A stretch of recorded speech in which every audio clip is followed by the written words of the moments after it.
On va continuer avec tes critiques, Pierre, et on commence par un premier film, Les garçons et Guillaume à table. Et oui, cette semaine j'ai donc vu Les garçons et Guillaume à table, la comédie de Guillaume Gallienne, qui sort sur nos écrans le 20 novembre prochain, parce que, bon, une fois n'est pas coutume, j'avais envie de vous parler d'un film avant qu'il sorte. Voilà. Ouais.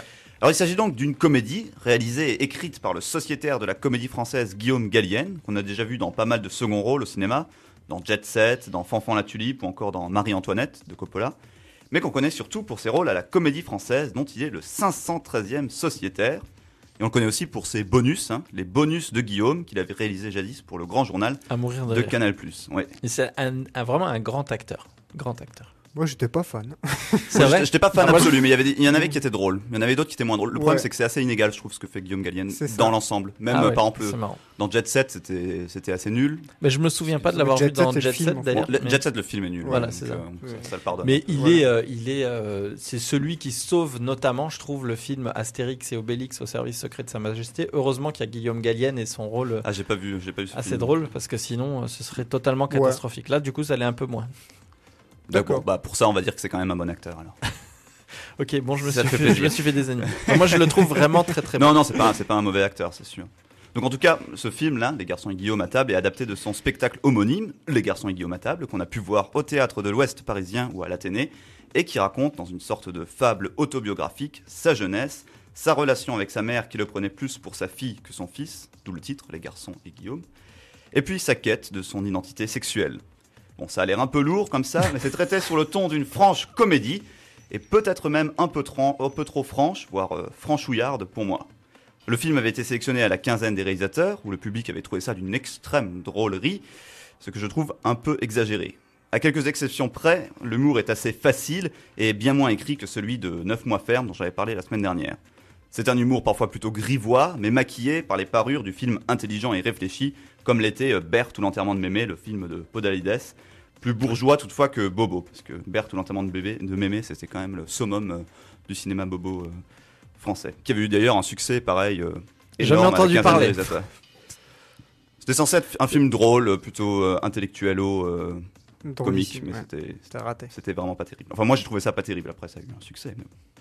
Après, faut quand même dire que Les garçons et Guillaume à table, c'est plus drôle que Berthe ou l'enterrement de Mémé, puisque un bon quart de ses blagues et de ses situations sont drôles et plausibles, ce qui vient un peu à compenser les autres 75%. Alors le film est de plus servi par des acteurs plutôt bons, à commencer par Guillaume Gallienne quand même, qui joue deux rôles dans ce film, sa mère et Guillaume. Enfin, il se joue lui, quoi. Et là, surprise, tout d'abord, il est vraiment excellent dans le rôle de sa mère, de la mère de famille bourgeoise de Neuilly, avec son sarcasme et sa fierté sympathique. Ça va bien au-delà du simple travestissement, puisqu'on oublie complètement dans le film que la mère est jouée par un homme, qui plus est par Guillaume Gallienne, mais on y croit complètement à ce personnage, qui est là par contre vraiment très drôle, et c'est la vraie réussite de ce film. Mais le personnage de Guillaume Gallienne, 16 ans, joué donc par Guillaume Gallienne, 40 ans, est en revanche bien moins réussi. Et c'est là mon petit bémol par rapport à Guillaume Gallienne. Car si le personnage reste crédible, il est tout de même un peu cliché, et souvent, même si ça peut paraître surprenant, mais ça ne l'est pas tant que ça quand on y réfléchit, surjoué par Guillaume Gallienne. Pas évident en effet de se jouer son moi de 25 ans auparavant et de se projeter dans son moi adolescent. Lourd travail psychanalytique et freudien en perspective. Mais bon, trêve de considération philosophique, revenons au film qui, justement, est intéressant par le sujet philosophique qu'il aborde, c'est-à-dire la question de la quête de l'identité sexuelle. En effet, un peu de recherche sur Wikipédia vous apprendra que Guillaume Gallienne n'est pas homosexuel, il est marié avec une certaine Amandine Gallienne, mais quand il était adolescent, tout le monde de sa famille était persuadé qu'il était homosexuel, au point que lui-même pensait avec certitude qu'il était homosexuel. C'est très compliqué. C'est de l'alarme, voilà. En gros, il n'est pas homosexuel, mais il croit qu'il l'est. Parce que sa tout le famille, monde le croit. D'accord. sa famille est persuadée qu'il l'est. Du coup, il se force à croire. La pression familiale. Ouais, c'est de la psychanalyse, là. Ouais, c'est Ouais, pas là, loin. c'est- hein, ouais, c'est c'est pas vrai. Et ouais. Mais ça, c'est assez intéressant. Et tout cela est mis en relation en plus avec une histoire un peu oedipienne, de relation triangulaire mère, fils, père, qui est plutôt intéressante d'un point de vue philosophique ou psychologique. Et la manière dont elle est traitée, avec beaucoup de légèreté et d'humour, est très intéressante. Bien plus que si elle avait été traitée avec les gros sabots de Lars von Trier ou autres. Qui Ouais, ont été avec Lars capables- von Trier, ça aurait terminé en Ouais. film Ouais, c'est pornographique gay. ça. Voilà. Ouais, c'est à peu près ça. Heureusement, on échappe à ça. Alors c'est bien traité, malgré le certain surjeu de Guillaume Gallienne dans son propre rôle. C'est si bien traité que nous, spectateurs, on ne se doute pas une seule seconde de l'homosexualité du personnage principal, tant bien même qu'il n'éprouve globalement aucun désir pour les hommes, puisqu'en fin de compte, il aime les femmes, mais à sa manière. Et parallèlement à tout cela, il faut suivre le film parce que c'est vachement intéressant la relation entre Guillaume, le personnage de Guillaume, et les femmes, parce qu'il y a une relation qui est particulière. Il faut voir le film pour ça. Pour ça, c'est assez intéressant. Et enfin, parallèlement à tout ça, on suit les tribulations d'un jeune homme issu de la haute bourgeoisie française, entre le domaine familial de Neuilly-sur-Seine, l'internat en Picardie ou le lycée privé en Angleterre, etc. En conclusion, c'est un film plutôt intéressant pour le sujet qu'il traite et la manière dont il le traite, mais dont on aurait aimé un humour un peu plus fin, autant dans l'écriture que dans les blagues et l'humour en général. Je lui mets donc un 6 sur 10. 6 sur 10. 6 sur 10, voilà. 6 sur 10 parce qu'il a le mérite d'aborder un sujet intéressant et qui est peu traité, mais qu'il aurait pu le traiter avec un peu plus de finesse, quoi. Il y a quand même de gros sabots dans l'humour et c'est pas toujours... Enfin, moi j'ai pas beaucoup rigolé. C'est inégal, c'est ce que tu disais avant. C'est très inégal, vraiment très inégal.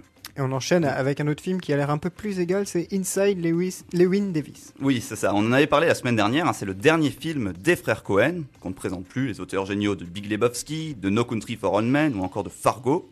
Alors Inside Llewyn Davis, c'est l'histoire d'un chanteur de folk proche du style de Bob Dylan, Llewyn Davis, joué par l'excellent et presque inconnu Oscar Isaac, que même ceux qui le connaissent un peu ne reconnaîtront pas avec sa barbe de chanteur de folk qu'il arbore dans ce film, et qui lui va plutôt bien, soit dit en passant. Alors Llewyn Davis a ça de particulier, c'est que c'est un raté. Non pas qu'il chante mal, au contraire, il chante plutôt bien, ce qui nous prouve d'ailleurs qu'Oscar Isaac chante plutôt bien. Mais le problème, c'est qu'il ne parvient absolument pas à percer dans sa carrière ou à signer le moindre contrat. Et quant à sa vie sentimentale, il fait sans faire exprès tout pour la détruire. Il faut dire que Llewyn Davis n'a vraiment pas de chance. Il accumule les maladresses et la malchance. Et il en devient aussi hilarant qu'attachant. Car oui, Inside Llewyn Davis est très drôle, dans le pur style de l'humour des frères Cohen. C'est percutant, fin, efficace et extrêmement bien écrit. Par contre, c'est même peut-être un des films des frères Cohen les plus drôles. Mais c'est encore bien plus que ça. Alors attention, attachez-vous bien à votre chaise, parce que ce que je vais vous dire là, ça va être très direct. Ladies and gentlemen, pour moi, c'est un des plus grands films de cette décennie. Et oui. Bon, il vient de commencer en même temps. De la dernière décennie, on va dire. Alors tout d'abord, parce que c'est servi par des acteurs excellents. Oscar Isaac, tout d'abord, qui a réussi l'exploit de nous faire totalement oublier qu'il est Oscar Isaac, acteur. Il est Llewyn Davis. Faites le test. Prenez quelqu'un qui a vu le film, n'importe qui, montrez-lui une photo d'Oscar Isaac avec sa barbe, ses cheveux en bataille et son air mélancolique et blasé, et demandez-lui qui est sur cette photo. Dans 100% des cas, c'est scientifiquement prouvé, la personne vous répondra Llewyn Davis et non pas Oscar Isaac. Mais à côté de ça, il y a tout un panel d'acteurs qui sont tout aussi excellents et vrais. Carey Mulligan, dans un rôle à des années-lumière de celui de Daisy Buchanan qu'elle tenait dans Gatsby le Magnifique, sorti la même année, mais où elle est pourtant tout aussi excellente. Il y a aussi Justin Timberlake, qui ne cesse de nous surprendre. Après The Social Network, où il jouait le rôle de Sean Parker, créateur de Napster, je me souviens m'être écrié « Punaise, mais en fait, il joue vachement bien, Justin Timberlake ». Mais après Inside Llewyn Davis, force est d'admettre que Timberlake est vraiment un grand acteur. Et oui, il joue le rôle dans ce film de Jim Berkeley, un chanteur de pop à tendance commerciale, aussi sympathique qu'énervant, qui réussit aussi bien sa carrière professionnelle que sa vie sentimentale et qui est un peu l'antithèse de Llewyn Davis. Et à côté de ces personnages, je dirais, principaux, il y a tout un panel de personnages secondaires assez incroyables. À commencer par Roland Turner, joué par le génialissime John Goodman, énigmatique personnage incroyablement sarcastique, qui prend Llewyn en stop dans sa voiture avec chauffeur en critiquant allègrement tout ce que Llewyn Davis représente. C'est une sorte, si on veut, d'incarnation de l'Amérique traditionnaliste qui n'a que du mépris pour ces folk singers qu'il considère plus comme des guignols jouant du ukulélé que comme de vrais musiciens.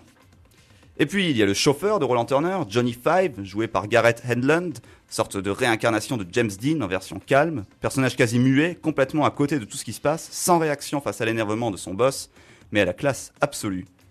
Mais au-delà de ses personnages et de son humour, le film arbore aussi une esthétique, faite de couleurs un peu passées et fades, très loin du vif des couleurs de Wes Anderson par exemple, et qui n'est pas sans rappeler les couleurs de certaines pochettes d'albums de chanteurs folk, comme par exemple de ce super album de Bob Dylan, de Freewheelin' Bob Dylan. Tout dans ce film respire la mélancolie de la musique folk, l'ambiance de Greenwich Village, les rues froides du New York des pauvres et des artistes blancs des années 60. Llewyn Davis, Jim Berkeley, Al Cody, Bud Grossman, Roland Turner ou Johnny Five sont autant de personnages grandioses qui resteront pour longtemps dans l'histoire du cinéma. Alors je parlais la semaine dernière du manque de grands moments dans le film Le Majordome, eh bien Lee Daniels devrait prendre des cours de leçons de mise en scène chez les frères Coen. Dans Inside Llewyn Davis, tous les moments sont de grands moments. Et je parle de mise en scène, mais il ne faut pas oublier qu'on est également face à l'un des films les mieux écrits de l'année. L'humour est toujours très fin, les actions s'enchaînent avec une extrême fluidité, la surprise est permanente et tous les personnages, je dis bien tous les personnages, sont géniaux. J'en ai cité certains tout à l'heure, mais il y en a une dizaine d'autres qui méritent le détour. Mais je ne vous en dis pas plus pour ne pas vous casser la surprise. Bon, vous savez ce qu'il vous reste à faire, vous courez au cinéma et vous regardez ce film, ça vaut 152 fois Gravity. C'est donc un des films les plus drôles de l'année, et même plus. Peut-être le meilleur film des frères Coen depuis The Big Lebowski, pourtant Dieu sait que j'adore leur filmographie, et c'est surtout un des plus grands films qu'on ait jamais fait sur la musique folk américaine. Alors bon, vous comprenez que je n'ai d'autre choix que de lui mettre un 10 sur 10. Oh, l'ultime note. L'ultime note. Ouais. Oh, c'est pas vrai. Voilà. 10 sur 10. Un 10 sur 10. Un 10 sur 10. Un 10 sur 10, un AA+. D'accord. Voilà. A+. Un Dites AAA. donc. Voilà, comme à la bourse, c'est ça. C'est ça, ouais, je suis Standard & Poor's du cinéma. Ok, ça roule 10 sur 10, ouais, c'est pas mal. Du coup, tu le conseilles forcément à tout le monde. Je le conseille forcément à tout le monde. De 7 à 77 ans? De 6 à 76 ans. D'accord. 77 ans, ça me paraît. Ouais, 77 ans quand même. Ça passe quand même. Ouais, Ouais, ça passe au dernier moment. Merci Pierre pour ces deux critiques. On va